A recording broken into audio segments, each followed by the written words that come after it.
feed about this before we begin. The three pillars of awakening, an old teaching. I actually haven't talked about this teaching very much, but as I was thinking this week about the exquisite risk of awakening, and not only what it means to awaken, but what actually gets in the way of awakening. And of course, I was well more in contact with what gets in the way of awakening and I know the path to awakening as well. And I thought, well, let's get a base before we just name all the obstacles, which is very easy to do. And I'll talk about where do these obstacles come from and how do they actually get in our way, cultivating believed realities of self and other, for example. The believed reality of self and other, when in fact it is a falsity. The believed reality that if I could only get everything I wanted, everything I desired, everything I was craving, then I could be happy. Then I would have peace. This is a complete illusion, gets in our way quite regularly, every single day, doesn't it? And also the believed view that there is a separate, distinct, permanent, solid, fixed self.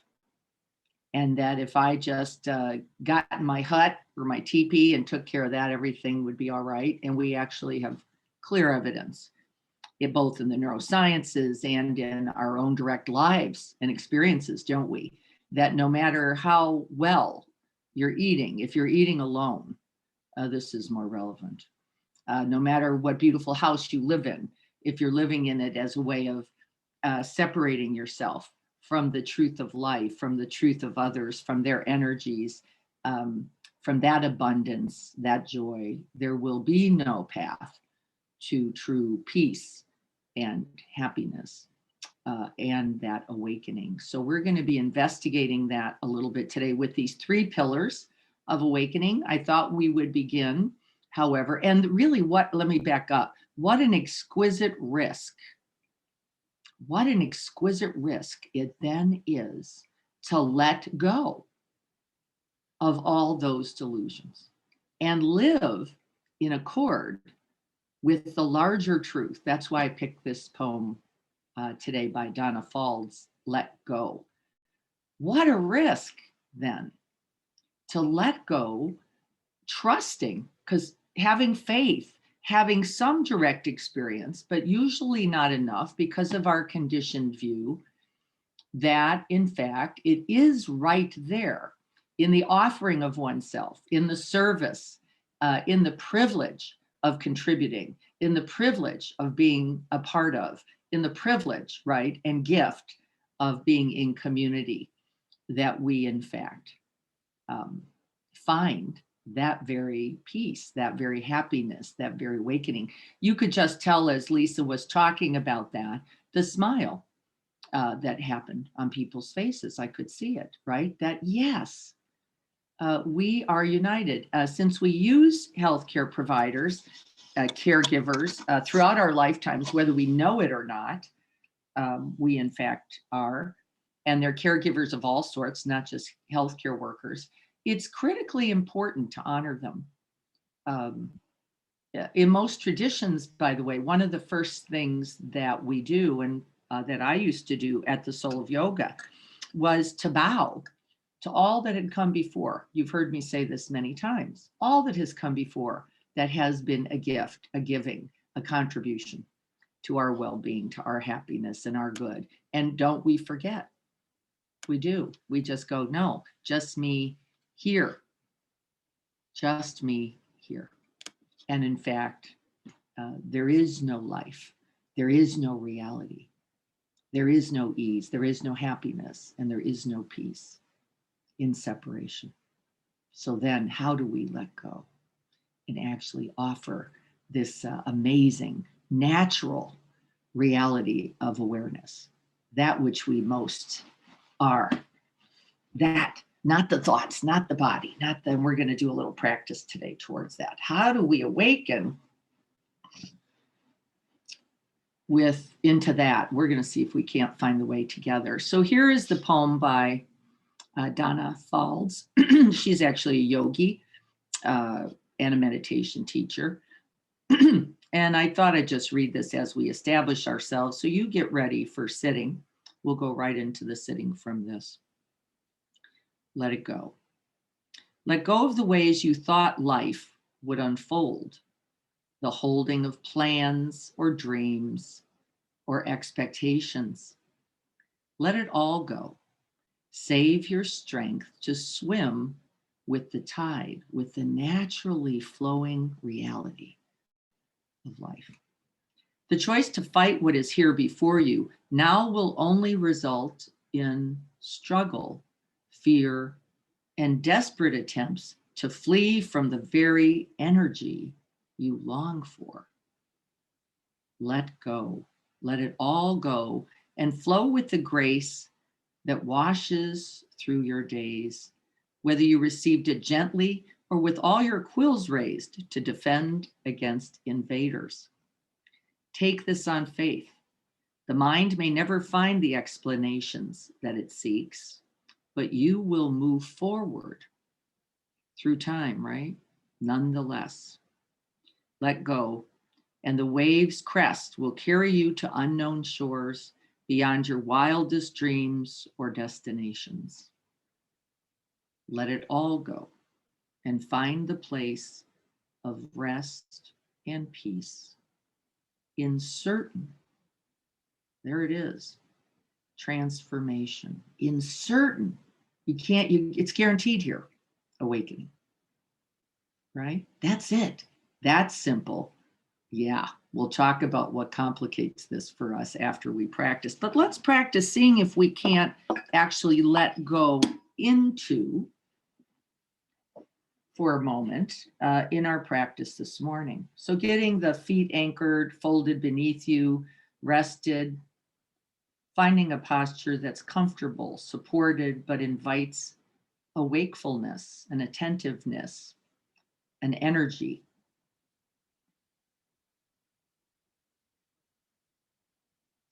Just knowing the body as it sits here. This is one of the very first instructions from the Buddha. Know the body as the body sitting here. This is that beautiful apparatus through which life passes.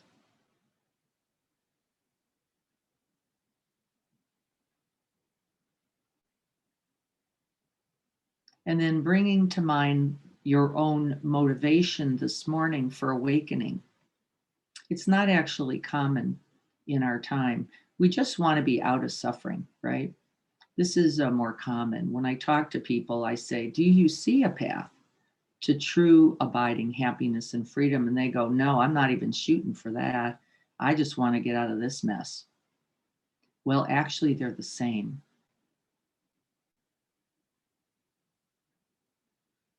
So be watchful of the belief thought that you are not capable, that life does not have this gift for you, this path of true peace and happiness, of calm, compassion, and wisdom. It is right here for you, your natural state. I'd like you to touch into your own motivation for this for a moment.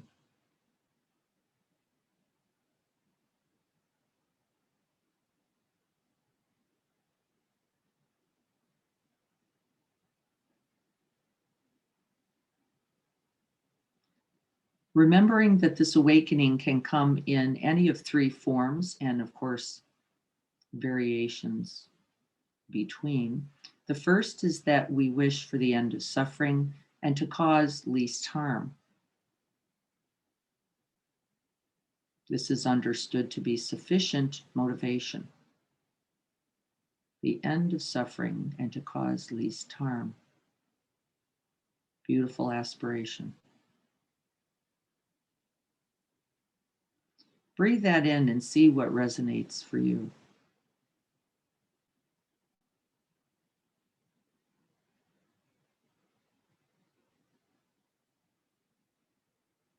We often feel terrific distress, don't we, when we believe we have, even unintentionally, contributed to someone's pain, to someone's harm, to someone's distress. It causes us great angst.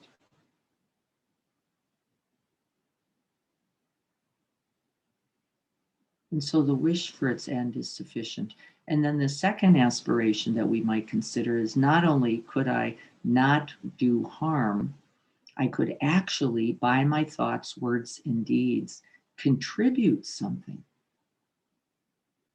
In that awakened state of knowing no separation, interconnectedness, and the emptiness of all thoughts, feelings, and body sensations, nothing to keep there, we could devote ourselves wholeheartedly then to some contribution to peace, to happiness, to ease, to awakening. And that would be the shift in view. We start to go, wait a minute, I'm not just here to not do harm. I'm actually also here to contribute something every moment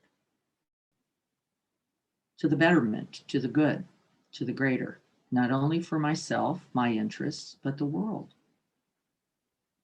I am essentially a drop in this world that matters, contributing something to the good. And the greatest aspiration is that view of no separation, interconnectedness, and emptiness. There's nothing else to do in this life except to get on our pants, floss our teeth, comb our hair, all with the intention of then offering ourselves as completely as we can.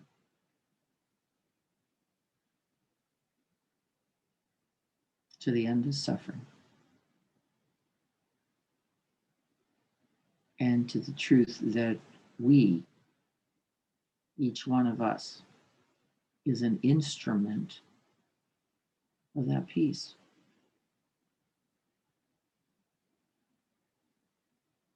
May we practice then with this motivation to the benefit of all beings everywhere, in all directions, without exception, the guys you like, the guys you don't,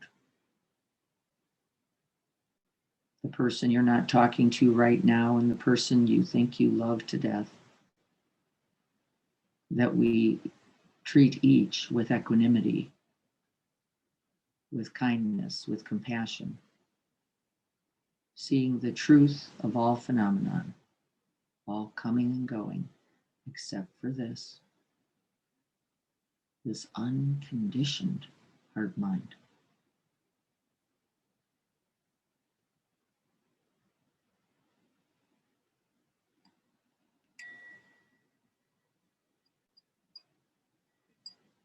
Until all are awakened.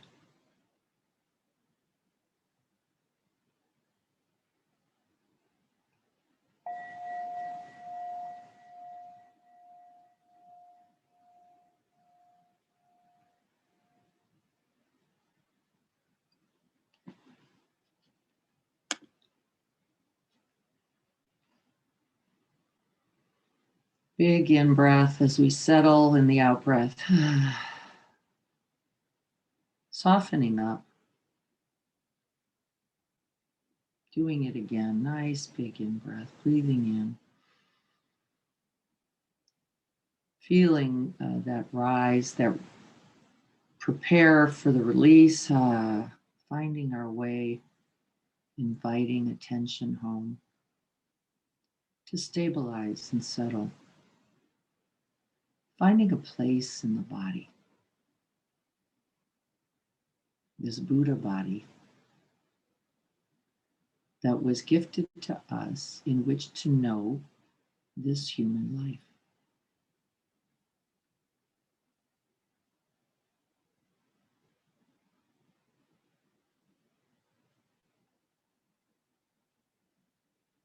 Finding a place in the body where you can see the ever-changing confluence of life streaming in and out of the body.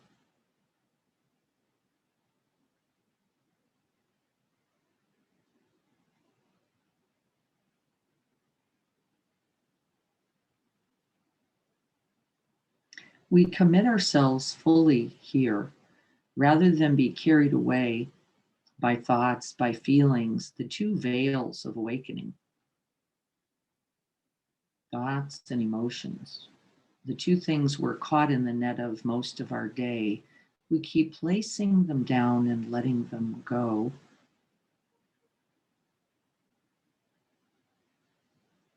Coming back into the direct experience of this body and its ever changing flow, this breath, so that we can know by direct experience rather than by analytics. Quite limited. You can't keep the breath, you can't hold the breath. You're not to alter the breath. This isn't the work either. You're seeing if you can simply cultivate sufficient space, sufficient openness to let this breath breathe and flow and move right through you.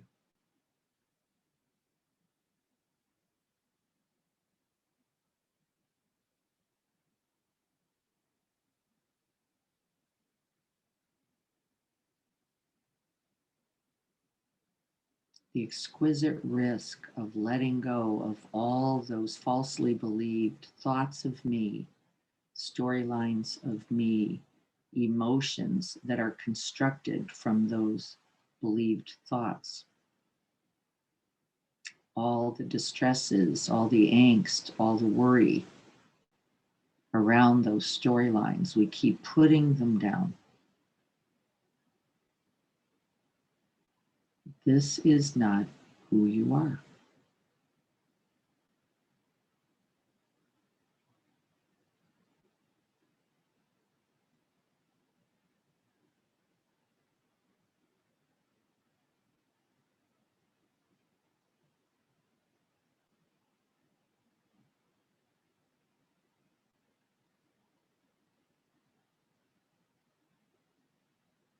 And there is something present even now that you're starting to sense, which is wait a minute, even when I let go of the thought, there is an experience, there is a knowing, there is an awareness abiding.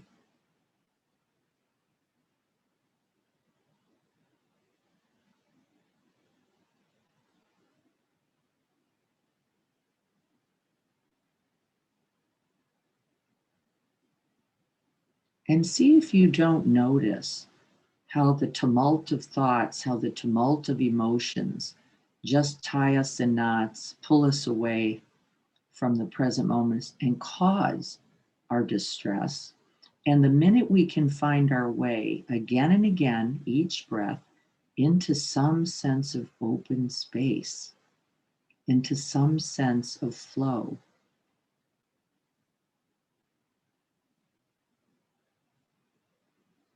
that this is the path to awakening.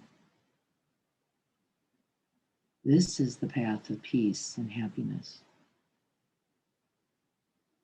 And the thoughts are still there, the emotions still present, the sensations still twinkling here and there. Some we like, some we don't. Changing every breath, every second.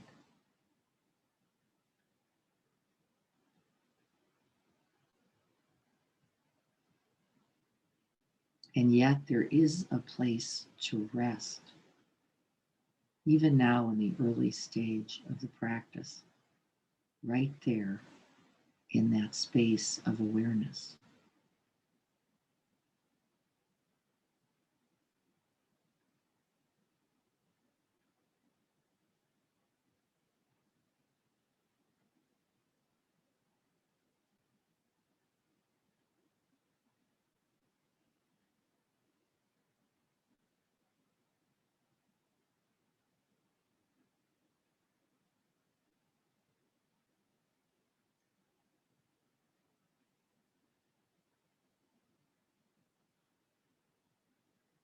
Awakening.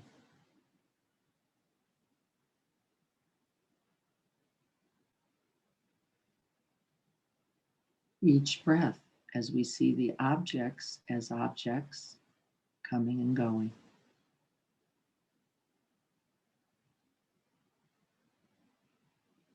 We see them, we recognize thoughts as thoughts, feelings as feelings, wishes as wishes, hopes as hopes, and we smile in recognition, self-liberating each. Not me, not mine, not I. We let it come and be in that vast, open, empty field of awareness. And then we let it go, as it will.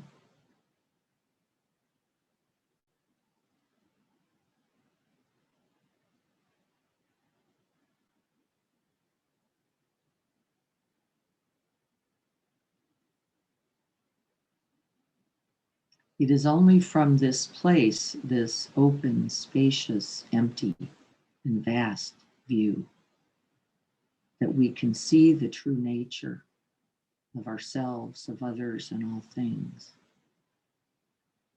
and find that place of connection, non-separation, non-reactivity, all a part of the path of awakening.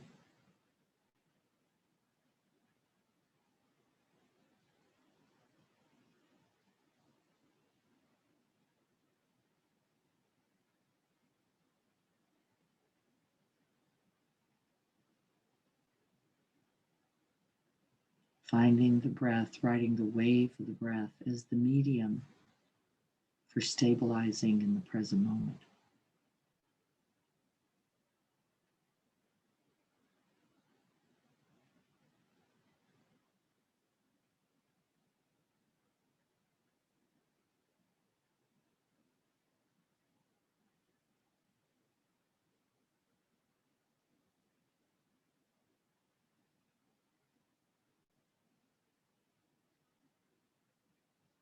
Awareness ever present, always available.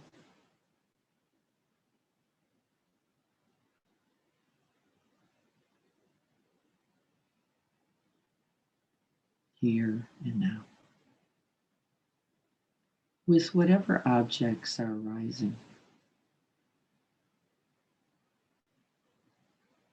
We just unhook. We're not getting lost in those thoughts and emotions, those sensations or sounds. Simply objects all appearing in this vast, open space of awareness. Not me, not mine, not I.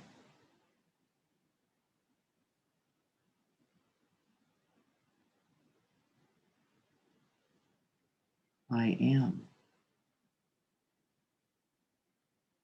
awareness. I am life itself. I am the experiencing, coming and going, and that which abides it. We don't have to separate ourselves. We can know distress as distress, longing is longing, fear is fear, but not be carried away by it.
remembering that the practice is not to not think, it's to recognize the constellation of thoughts conditioned, formed from other conditions. They are not me, mine, or I. They are simply arising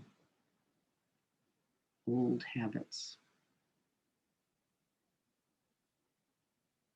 And we smile,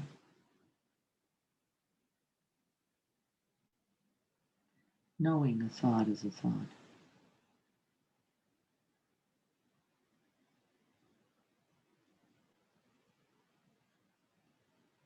Liberating that thought to come and be and change and go. Recognizing that what remains is the wisdom of all the nature of thoughts, appearing and disappearing. What is that which abides?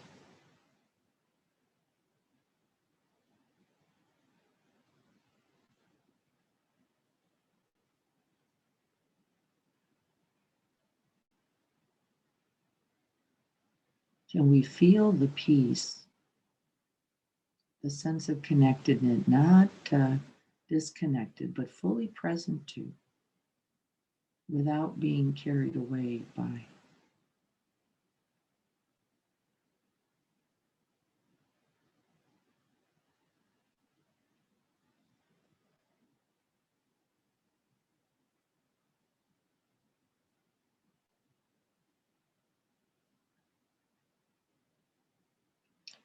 We can awaken in this very moment by knowing an object of mind as an object of mind.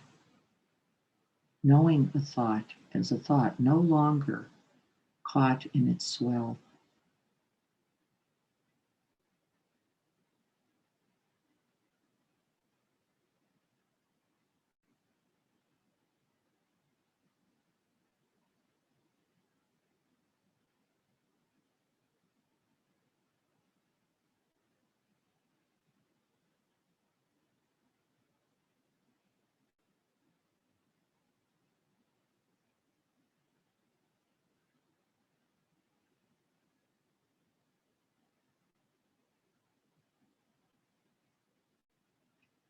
At times, the frantic ego, that which believes I am these thoughts, I am these emotions, I am this body, I am this temporary reality, will panic and start looking for a place to find itself, to anchor itself.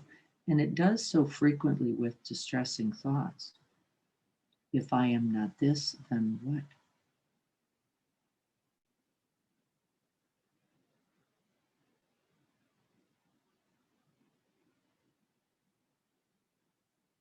I am this unmoving, ever expanding, ever in complete connection reality of knowing,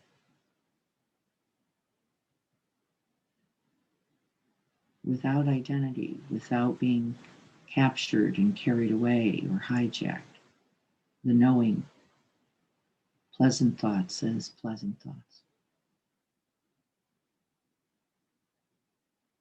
unpleasant as unpleasant.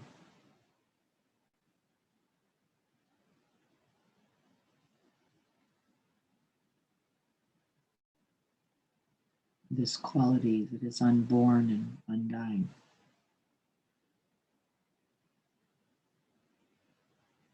Ever connected, always present,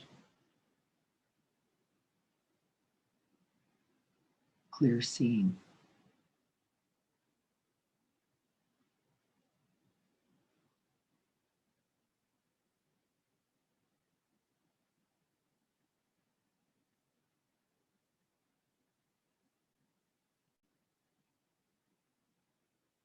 And then there is no conflict, there is no confusion, there is no difficulty, no problem, no struggle, because there is no resistance.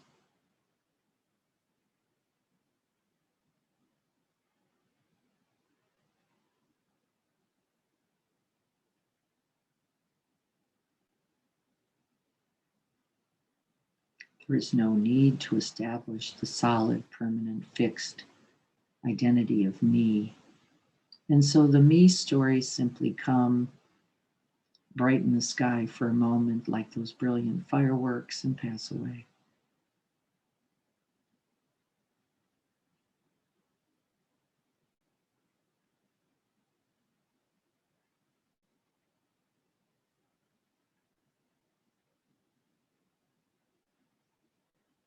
Knowing the body as the body, without claim or ownership, Buddha body.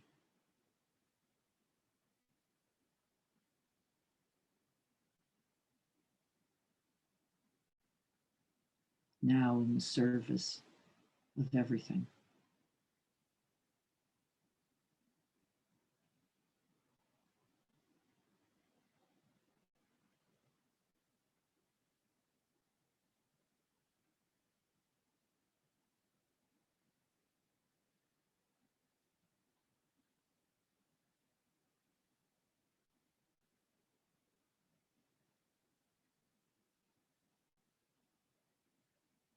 Seeing the true nature of this body, we no longer identify. We see it by each breath arising and passing.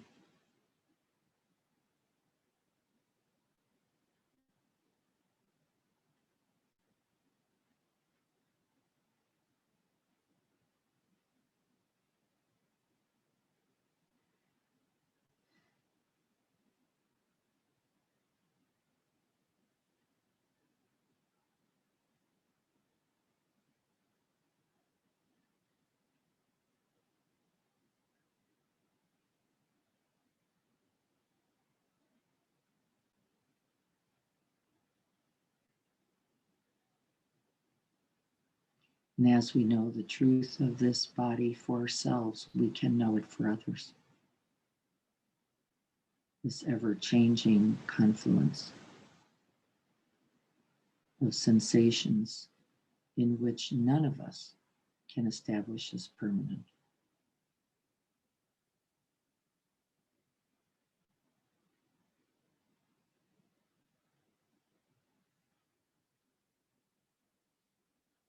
We see the wisdom in the truth of the body, and from that wisdom, compassion arises. We know where we get stuck and hooked. We know where we become fearful, pained, resistant. And we can feel and know this not only as the truth for ourselves, but others.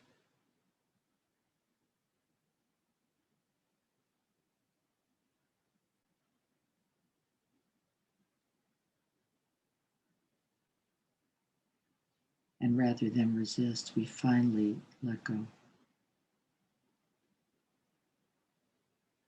We cannot control everything in this body.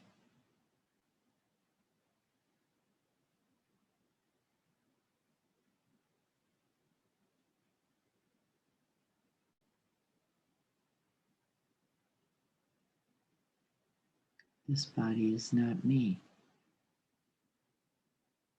not mine, not I.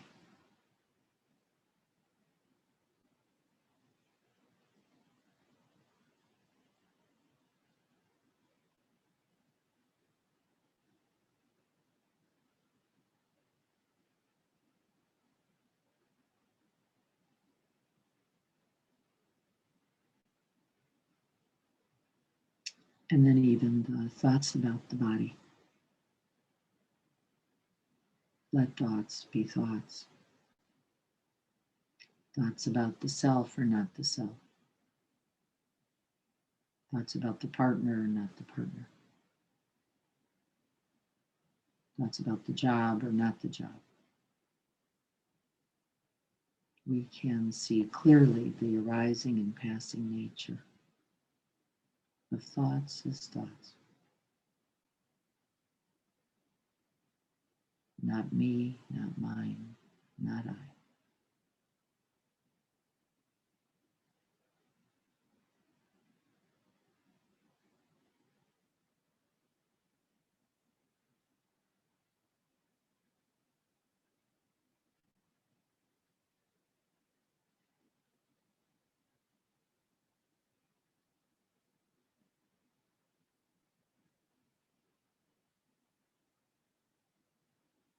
we can let go again and again, not of the thought itself, it's no problem, but of the self we create with it. This self other construction, my thoughts, my beliefs, my view.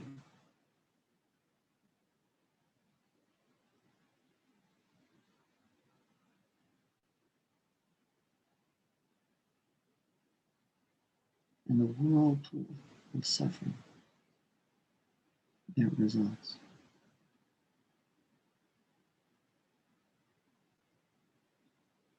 See what happens when we rather rest back, unmoved, wide, deep, and spacious, resting in awareness itself.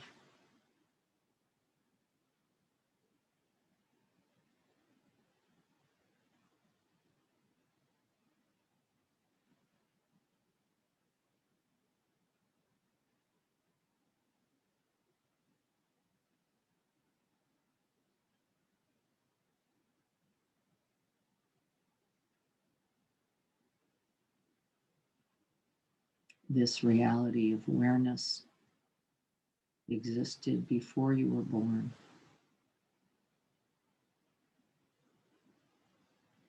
Is present now and will continue long after the body, long after thoughts,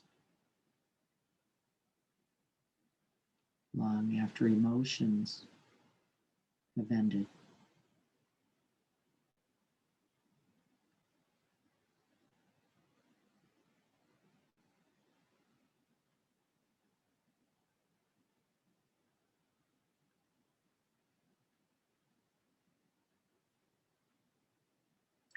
And so, seeing things as they really are, where do we invest our attention?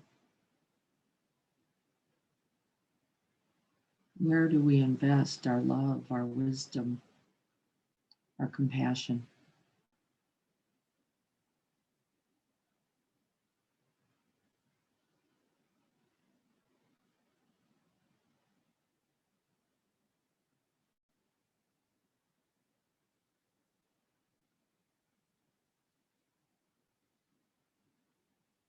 And for now, simply begin here with yourself, seeing the way to suffering and seeing the way to its end right here.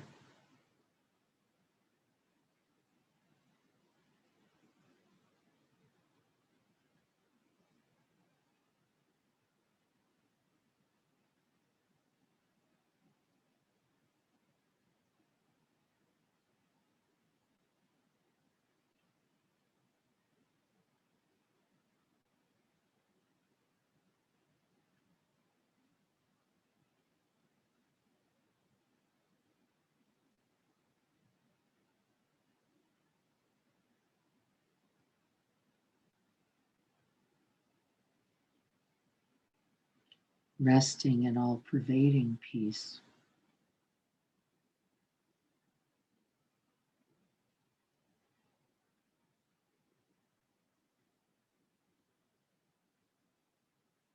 Not caught in the storm, but holding it.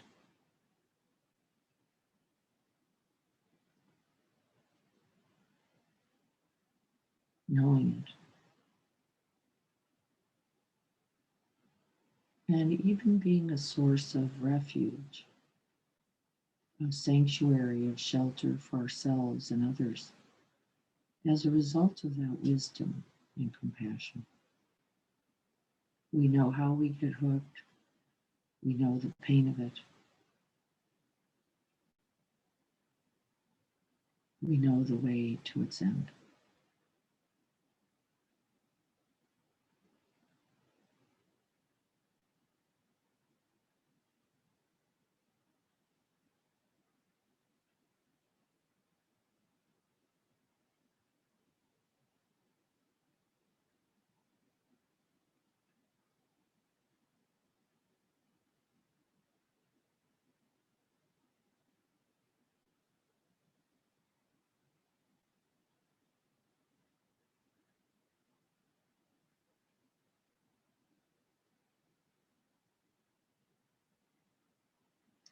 This unmoving mind does not take sides.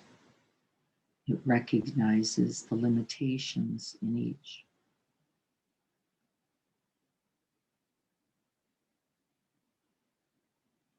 All tightly held views are wrong view. A single action is a wrong action. There is no one way.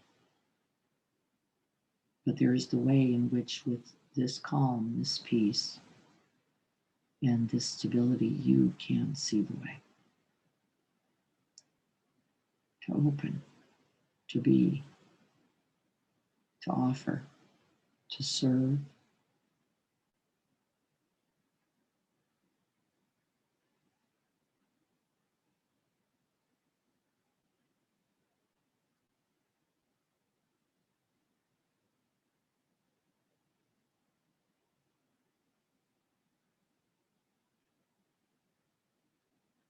And as we are recollecting, no matter how small the action,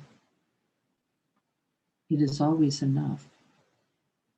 We don't, we're watchful, attentive, and knowing of the thinking mind that is in its measuring, in its analytic, in its if only. And it can simply let the thought be a thought.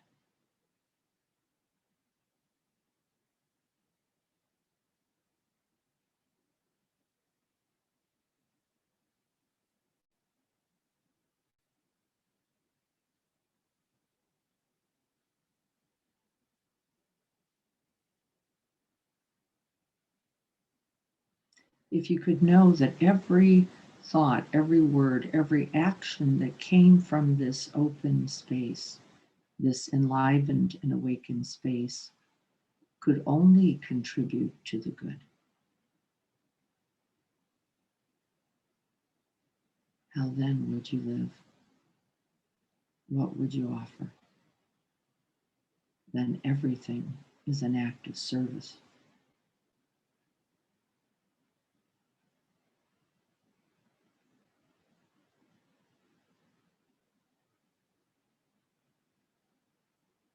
Everything is then imbued with love.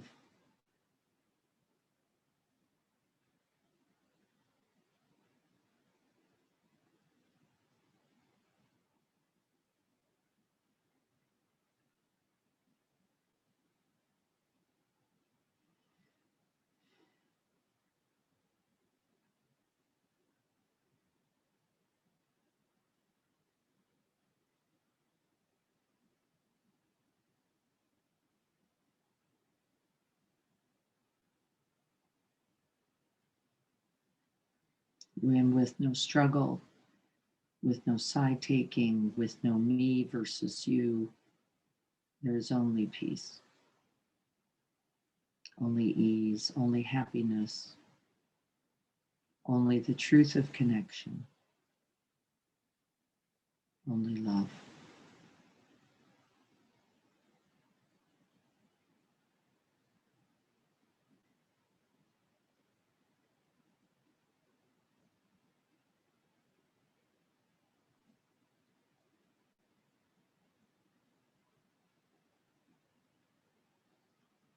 This love, like awareness, cannot die. It was before, is now, and ever shall be.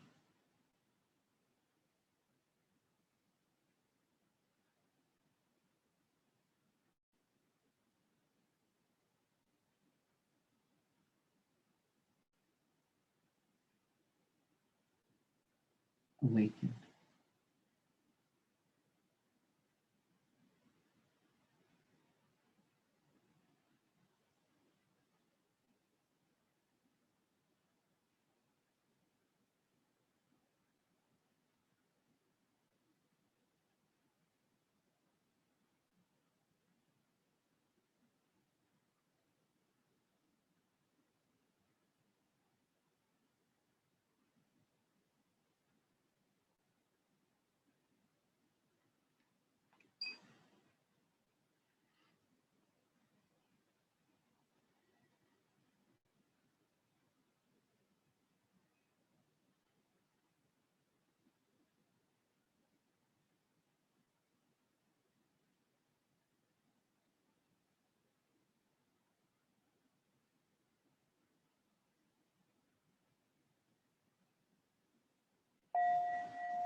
Taking a moment.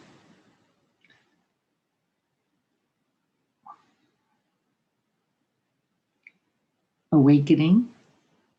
Now taking that awakening and bringing it where? Right here. We offer it this moment. It doesn't end with the bell.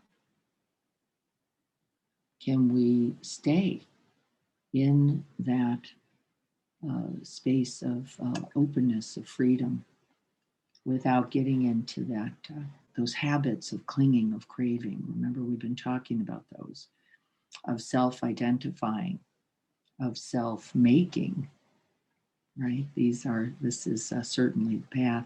I'm just going to check in, see if there are any questions or comments about the practice. Let's start there. Then I'll take a few minutes and talk a little bit about these 3 pillars of awakening. We're going to start with the first one, but I'll at least give you a little framework for it.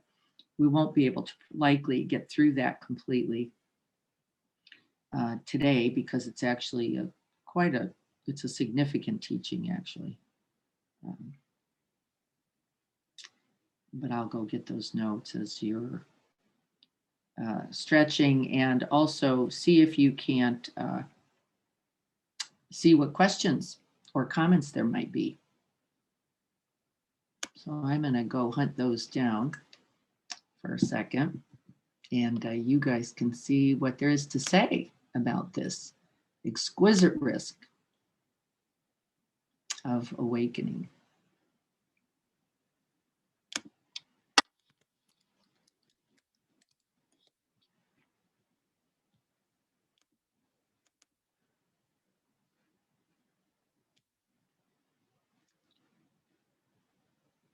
Anyone?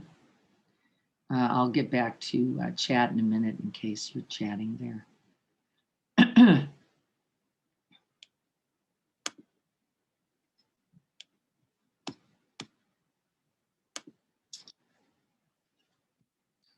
What's about this practice?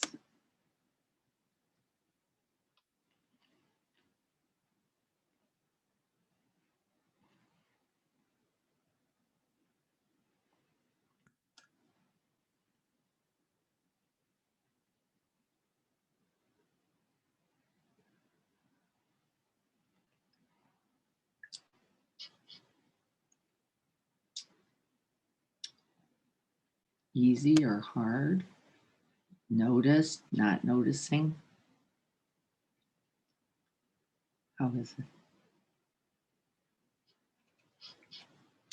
Also, remember we said that the reality is that not only do we see the way to the peace and ease, we also see all of the things that get in its way, all of the places we get hooked or cling, all of the preferences, all of the viewpoints we hold. It's good to see and know. And awareness itself can hold that too. That's why I kept saying thoughts is thoughts, so we don't get carried away by, well, if that's true, then what about this? How does that work? Right? Well, awareness holds that lovingly, compassionately, openly. Knowing doubt, I spent a lot of time there, as I've been talking about the last few weeks. Knowing doubt is doubt. It was very helpful. I could see the way to suffering going, I don't think there's a path to the end of this stuff. I think this is really just a big cult. I don't think they know what they're talking. I mean, who? But I clearly could see that there was no interest in me buying anything, that there was no investment in me believing anything, that there was no wish other than my own liberation, my own freedom, my own happiness. I didn't have to do anything a certain way. The continual call was, see what's true for you. What do you notice about thoughts? What do you notice about thoughts about your partner? Simply thoughts about your partner. Do you notice the way it causes angst, distress, fatigue, desire, clinging, longing? Very consistently, I did. Oh, okay, that appears to be true. And I could see what happened when I didn't as well. I've got somebody online, so I'm going to say hello to whoever that is. Oh, hi, Diana. I just wanted to chime in with an appreciation for that practice. It was quite powerful, and particularly that, that reminder that every aspect of our perception is informed by this scaffolding of, like, this illusory scaffolding, and and so too with all of those around us to whom we project different assumptions. And your framing there was really helpful. It's like, oh yeah, they are, as all of us, just kind of, and this isn't, I don't know, I was going to say, like, sort of being puppeted along, but that seems kind of like all of us, really. Yeah. Can we see the truth of that in all of us without awakening? Yeah, and without judgment. Yeah. And with a deep compassion for that. Right. We know how we get drugged. Deception. Don't we?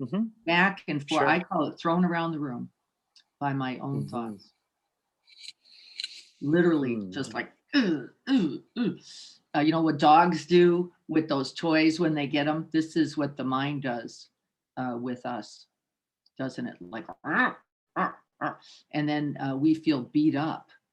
We feel exhausted, right? We feel depleted because we're caught in the storm rather than eradicating the obscurations, which is, oh, there I am believing something about me. Either I'm deserving or this shouldn't be happening to me. Both thoughts.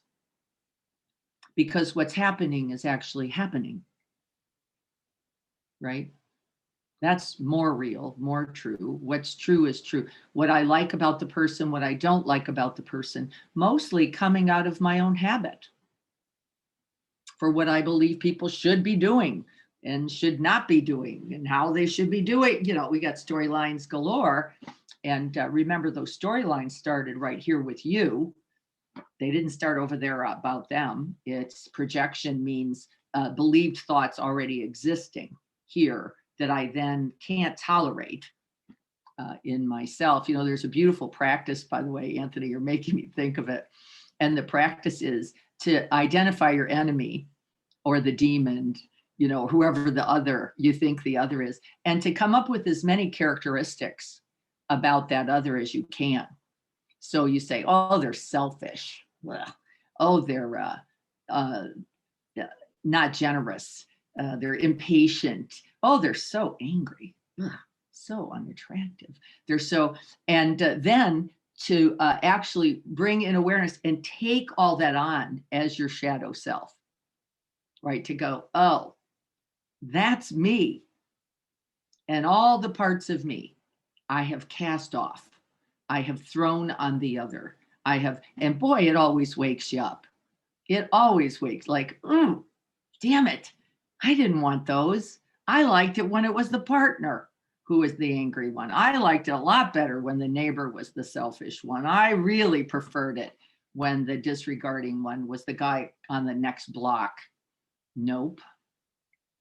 The awakening, this is one of the viewpoints, is that we recognize the humanness and all of its parts as an aspect of the play, right? Without believing what? In the fixed, solidified, stuck, identified, permanent aspect of any of it for us or others. So whenever I hear myself going, well, because my partner, right? I go, Diana, there's that part about you don't like. There it is, right there. Whoosh, dart throw, bullseye, right on the forehead of the other. Bang, gotcha. I used to call it pinning a tail on the donkey. Isn't that a great image? Bing, it's yours. It's not mine. I don't want that. Duca, over there. And if only I could get rid of you, I could awaken. If only you'd be better, I could love you. Is this hilarious? It's what we're all doing, aren't we? All day long, continuously. And again, I smile because there is an awareness that can even hold that. This is the beauty, right? We're smiling because we know something. We know the nature of that uh, fickle, uh, just wanting what it wants, craving mind. It's no problem. We smile when we see it because it's now self liberated. Like, okay, there I am, not liking anger so much. I also notice, by the way, to speak to the other side, and then I'd love to hear from all of you on it. I also notice in my awakening to that reality that I'm then not so harsh with anyone, not me and not them. That I understand as I watch the truth of conditioning, that it always comes out of pain and fear. And then I can feel for me in mine, and I can feel for you in yours, right? And then there is no other. There is just this truth of our human condition, that with pain and suffering and our wish to avoid it, which is just natural uh, survival, we actually construct a self that gives us a lot of trouble when we don't see what it is clearly.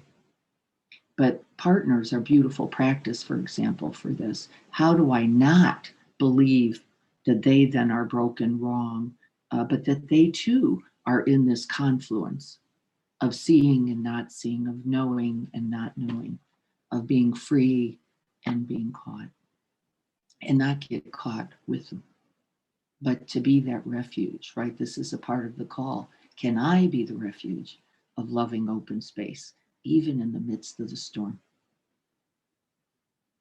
And the answer is yes.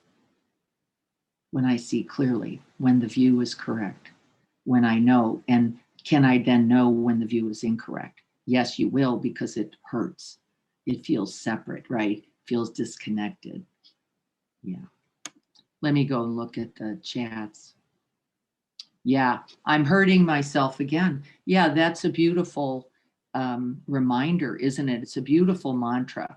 I am causing suffering here in a way that actually I don't intend, I don't want, not for myself and not for another, but I'm actually in the cause.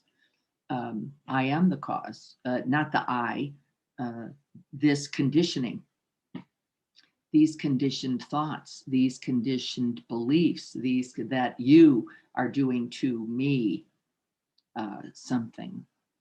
And being free of that is often the way I notice that I find a way to greater clarity and right action without either enabling a situation that may not be skillful or helpful, and also not resisting it. Well, playing out like this and letting it have its space, its time, and its growth for itself. Clinging traps our freedom, and releasing creates our passion. Yes, it creates an open space, an ever available space when we're not in the grip. Uh, as I said, Joko calls that the whirlpool of energies. Amazing. So helpful to get reminders of how we create suffering or joy. Yes, every moment. I am the cause of all my suffering. Well, we have to be a little careful. Suffering is caused by conditioning and by ignorance. Is it yours? No. Is it happening? Yes. That's true. It's happening. Can we recognize it? We sure can.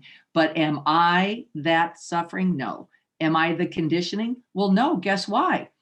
You're not who you were when this Zoom started. You're not who you were when I read that sentence. This is an ever confluence changing. So where's the I that caused anything except in its moment of, right? Noticing the moment of gripping, noticing that moment. That I is dangerous. In fact, as best we can understand it, there is no solid I, not even awareness itself. Isn't that funny? Remember what I said? Before you, now, and after. Awareness abiding. it isn't even only through you, it's through Dennis and Courtney and Chris and Adrian and Carrie, and right. So where's the I in it, other than in through this momentary incarnation, right? That confluence, woof, just like that. And then, as Joko used to do, that bubble, boop, bursting the bubble of permanence, boop, bursting the bubble of I, boop, right? And everybody get pissed when she did it, because you'd be in your storyline, right? When she went boop, which means shut up. I don't want to hear this anymore. This is completely exhausting and depleting. But and then she'd go boop, or pick her nose, by the way, which also meant shut up. Yeah, we got pretty sophisticated about that in the long run. Yeah, like, I don't have time for this. And by the way, it's not helpful to continue, which is why I'm not sure that listening for hours long to somebody's complaint is skillful. I'm not confident that it's actually helpful. I think there is a way to create a space. I think there is a way to acknowledge suffering, right? To say, I see this suffering, and I want you to know I'm here for you in this suffering. But I don't know if it's helpful to let somebody in the storyline, because usually they're just buying back in. And so this is what I mean about the hard path of awakening. It doesn't always look so pleasant or just la, la, la. Sometimes it's like, I see that you're in struggling, and I trust your capacity to see the way through it. I trust that in you too. I see awareness also enlivened and possible within you, so that we don't feel like we have to fix everything. It's a big habit. The mirror of, yes, the mirror of is life itself in its ever arising and passing nature. That's the mirror.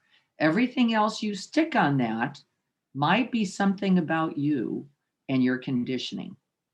So if we're seeing something and going, that's bad, which makes me bad, that would be the mirror of the egoic self. The mirror of awareness is unmoving. What would it say? Oh, yes, things coming and going.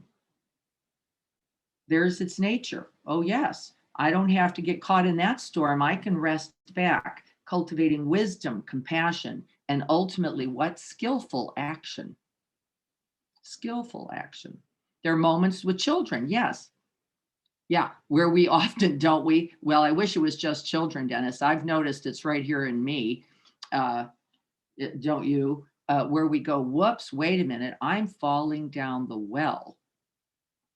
I am falling down the well of my own conditioning. I'm trapped in the whirlpool of my own believed thoughts and preferences. I'm in my own craving, not wanting this life, this one that has presented itself here. I want the other one, the one in the neighbor's yard, the one in the car that just drove by, the one in that marriage over there that looks like it's got something going on, which it doesn't look like I've got going on over here, right? This is all part of our conditioning, and it in its analytic, in its comparing, in its judging mind, we know that it's guaranteed to cause suffering. By the way, it's guaranteed to cause suffering. So if you see it happening, going, how come they have their yards looking like it's together? My yard looks like a wreck.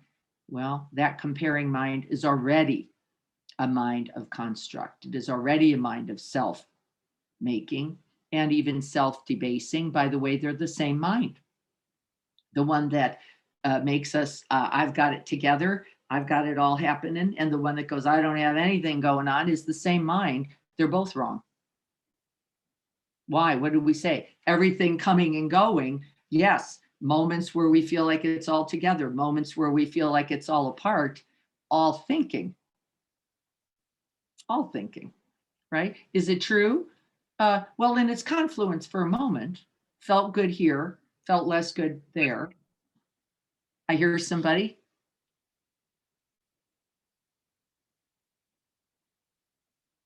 Anybody? I thought I Hi. heard somebody there. Hello. Hi, Diana. It's Ryan. Hi, Ryan. How are you? Good I'm morning to everyone. fabulous. How are you becoming daddy? Oh, it's real. It's It's a really? new respect for all the parents out there. Yes, Um, vows, big yeah, vows for for sure. parents. Um, So yeah, you have a baby. well, not yet. She's due at the end of Okay. March, so we're in the Oh my final gosh, stretch. so close, And yeah, so close. we're doing home birth, and just to share Beautiful. little personal things. It's been interesting. Some concepts that have been coming up for me is, um, tending to the part of the garden that I can touch, and working with that. Um, Yes. Also, just the concept of, as above, so below, and as within, so without kind of Yes. concepts, right? Yes. Like what Beautiful. what what we're kind of dealing with internally is going to be projected out, and um, it's just interesting to play with these things and not hold them too tightly. All of it That's just seems like a play. I liked how you used that word. When you kind of break down things, it's very helpful to kind of remind yourself, and also noticing how the thoughts might urge to want to speak on these things. It's fun to kind of pump the brakes yes, on that, they do. because it's some kind of Yeah. trick of the mind, as if, like, I have no Yeah. illusions that It I needs to think be that I'm spoken. figuring it out. But it's just Uh-huh. interesting, to watch But we, myself do that. And it's not that it but doesn't we, have value. It's just interesting to see how our minds do that. yeah, like if only you knew this truth, you could get it together and then I could be loving. That'd be great. Or this truth would straighten you out so that there's no more problem. Well, there wasn't a problem. The problem was something in the whirlpool of your mind that went, that shouldn't be going like that. This shouldn't be happening. This essential resistance refusal for life in its complete bloom, right? We talked about grief. We talked about sorrow. We talked about fear. Like really, in the amazing holding of this upcoming birth that I feel so joyful about, also comes fear like, what if something goes wrong? What if it doesn't go right? And then we make storylines and buy into storylines. And so that what, rather than the joy and the peace that life offers and the happiness, we're going, but it could go, well, it could. Everything's possible. And in fact, everything is happening, isn't it? Every moment, everything is in its birthing. Everything is in its changing. Everything is in its dying and rebirth. And we often get caught, don't we, in one of those views. Like, but I didn't want that part. I want this part. I like the birth part. I don't like the change part. Oh, I like the change part because now the baby's sleeping. This is great. Now I don't like it because the baby's talking. And now now I really don't like it because they're 16 and they're driving like maniacs on the road, and right. And then what if we talked about the reality of impermanence of all of that and our really resistance refusal because we forgot the absolute view, that which was before is now and ever shall be in its ever changing bloom. The garden always exists. That didn't go away. What grows in its what stage? This is ever changing, right? In the ever appearing bloom. And can we be open to that? And for me, the point is, can we see then how we contribute to it by virtue of that view, everything in its coming and going in its time, perfectly in its time? How do I respond to that? How do I then assist with skillful action, with care, with compassion? Yeah, yay to poopy diapers. I saw that. That's right. And really, now as I look at my sons, remembering those days, the first blowout, I'll call it, that first blowout, like, oh my God, no one told me this happens in the car where now things are, and going, I don't think I can do this. I don't have whatever this takes. I don't have enough wipes. I don't have enough patience. I don't have enough nose blocking. I don't have enough anything to do. And guess what? 100% just thinking, wasn't it? You find the way. Because now here it is, life as it is in its appearance. Complete dukkha in some moments. You go, not because you made it, just because this is difficult. It's true. This is painful. It's true. This is scary. It's true. And we watch our conditioning around it. Remember, not this. This is not the problem. The problem is shouldn't be here. Why didn't I bring more white? You know, I did it wrong because if I had only gotten it right, this being wouldn't have, blown out in my car. By the way, I had to get rid of the car. It was so. I was just thinking that what Ryan said, what sometimes you're getting back from someone is what's going on internally in them. Always. And how, yeah. Always. And I think that that's something to always, I always have to keep in mind. That's right. During this morning meditation, I washed the wrong baseball shirt and got called an idiot. And I realized, okay, well, that's about somebody else. Doesn't really have much to do with me. So I think that is so true. And thanks for that, Ryan. I really like that. So yeah. And welcome to the world of parenting soon. That's right. Welcome to the world of parenting. And we're all doing it, really. Why I think Lisa said it at the beginning. We're all caregivers. We're all stewards of, let's start with the earth, and then with each other, and then with ourselves, and then with those we love and those we don't love. Right? We're all parents in a way of each other. And in fact, I love the teaching of the Dalai Lama, who says, treat everyone you meet as your mother. Right? Someone who has contributed something essential to your happiness, your ease, including the person who goes, fuck you, wrong shirt.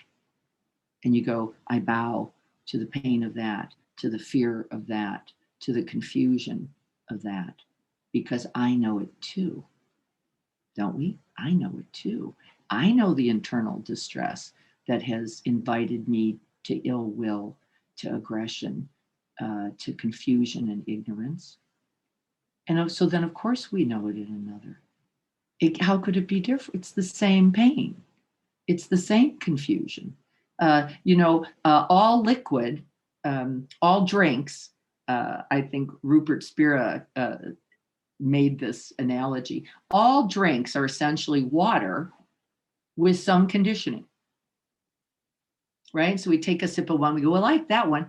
Well, because it's orange juice. I take a sip of the other one, I don't like that one, it's licorice. But really, in the absolute view, we recognize all liquid as water. And then from seeing that, we can now distill and discern skillfully, oh, this fear, oh, this anger, oh, this pain, oh, this, right? And then we don't get lost around you, that separate being, saying bad things about me any longer. We go, oh, pain arising. Right? And I don't know a pain that's particularly skillful unless it's held in awareness. I don't know a fear that's held without awareness that can be useful. And I, by the way, know completely that pain and fear themselves are also teachers held in awareness, aren't they? They are also teachers, all of it, held in awareness. Oh, yes, I understand your distress because you think this is the end of the world right now. Yeah. Thank you, everyone. The exquisite risk of awakening requires this clear seeing, requires this opening, requires us to hold that wide view that says, me like you like me, together is the path to freedom. And whenever we notice that, reject, uh, push away, brace against, separate from, be mindful there, because that's the delusion. Be mindful there. That is the delusion. It is a quality in you have also rejected. Pay attention, because if you had opened to it, you would be able to respond to it with what? Love, patience, compassion, and wisdom. That's how we know. So whenever you notice that grip, go, oops, something in me to further see, something in me to recognize, not as a solid fix, but as one of the realities of this human life, right? One of the realities of this human life. We'll go on to talk about the second pillar of awakening to next Saturday, which is the pillar of meditation and how it is essential, and practice and study and reflection, those essentials, and how they are essential on the path. That without that quiet, without that stillness, without that reflective capacity, we cannot see what needs to be seen in order to be free. We cannot see, but we're going to start with right view, the right view being anything in its appearance, perfectly placed. Perfectly placed for what? Your wisdom, your awakening, your compassion, and your love to be further born. Congratulations to Ryan. I can't wait. Please keep offering us updates on that beautiful birth and the beautiful birth, what? Of each of us now. We are each being born again this moment. There is no self that stays to the next moment. It is once again arising, once again fresh, new, and perfect. Let's sit together for a moment. We're going to see if we can't cultivate for just another moment that absolute open view, that wide open, spacious, sky-like quality of mind and heart. We let the breath by itself come and go. This is the way we cultivate non-reactivity and non-attachment, non-resistance. Right here, we're not holding the breath, we're not keeping the breath off, we're simply letting it be in its flow. Perfect practice.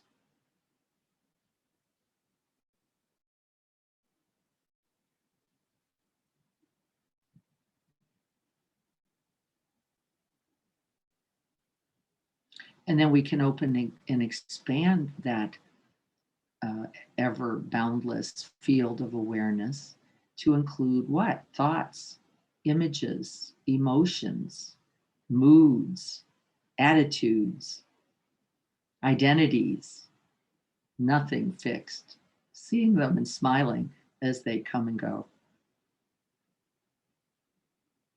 But they are here to inform, by the way. They are not to be ignored. They are not to be disconnected from or separated from. This is a mistaken understanding of the path. This leads to some really serious spiritual bypassing. Like, well, if I just don't feel anything, then that's the path. It is not. You are in this human incarnation, not by accident, to know this human life completely. All here to inform, to cultivate wisdom, happiness, freedom, and peace.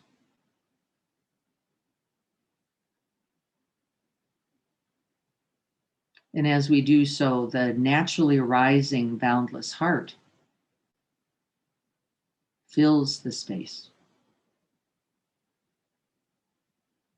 As we see the truth of suffering, as we see its causes, as we see a path to its end, so we take the path. Present moment, awakening now.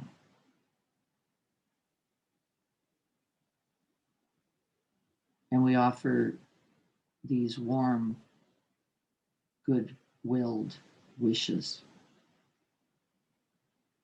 May we all be happy and have the causes for happiness. This clear seeing mind, this open, boundless heart.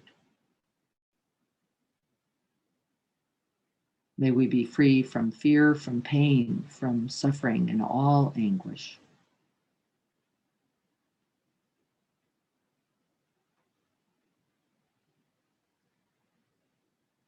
Breathing it in, letting it integrate, marinate, and metabolize right into your own heart mind. And breathe it out, sending it out to all beings. May we all have ease and well-being, knowing the way.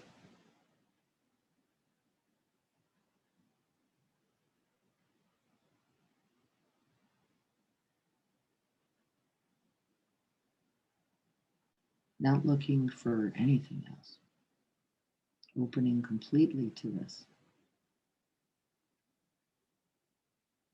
And may we all remember our natural state, our Buddha nature, that we were born to this, so that we can see the obscurations, we can see the limitations, and we can smile, because once we see them, we are free.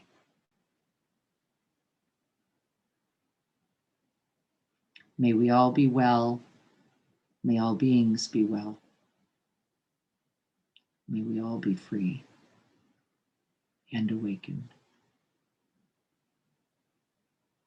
May this practice today contribute. May we offer the merits, the blessings, and the benefits of this practice. May we spread it out like a fine mist of metta and karuna, so that it touches all beings, all things, and beyond.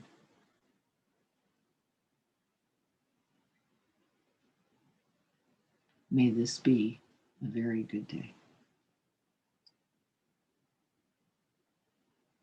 So be it.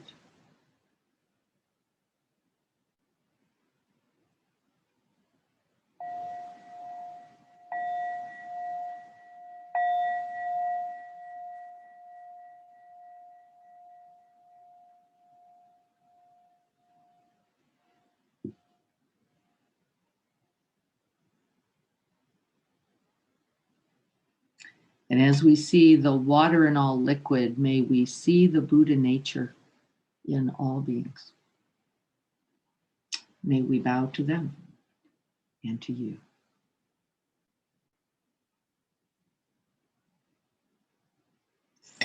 Love to you all. May you all have a very beautiful day. I trust that it cannot be any other way.